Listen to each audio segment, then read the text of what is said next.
اللہ کے بابرکت نام سے شروع کرتا ہوں جو بڑا مہربان نہایت رحم والا ہے،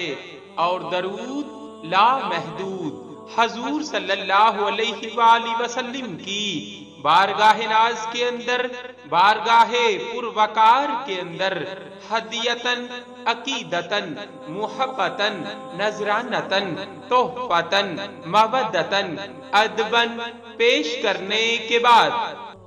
ہم علم عطا کریں گے۔ چوہدری غلام حیدر خان صاحب فرماتے ہیں ان بشارتوں کے 2-3 دن بعد حسب معمول نصف شب کو میں درود شریف پڑھ رہا تھا کہ کمرے میں خوشبو و روشنی پھیل گئی اور نبی کریم صلی اللہ علیہ وآلہ وسلم ما صحابہ کرام رضوان اللہ تعالی علیہم اجمعین تشریف لائے اور ارشاد فرمایا ہم تمہاری نصف شب نوافل کی ادائیگی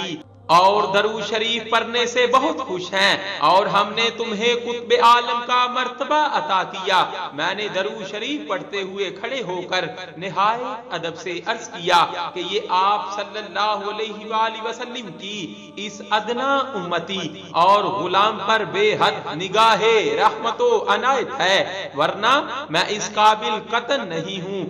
مدینۃ العلم رسول کریم صلی اللہ علیہ وآلہ وسلم مسکرائے اور ارشاد فرمایا کہ ہم علم بھی عطا کریں گے جس وقت بھی، جس قدر اور جیسے ضرورت ہوگی، انشاءاللہ عز و جل دل و دماغ پر اترتا رہے گا،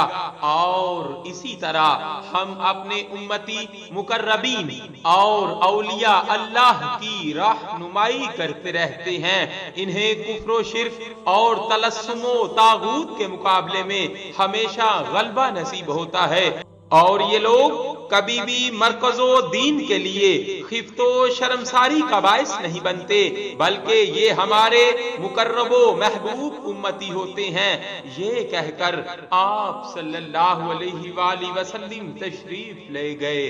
صلی اللہ علیہ وآلہ وسلم۔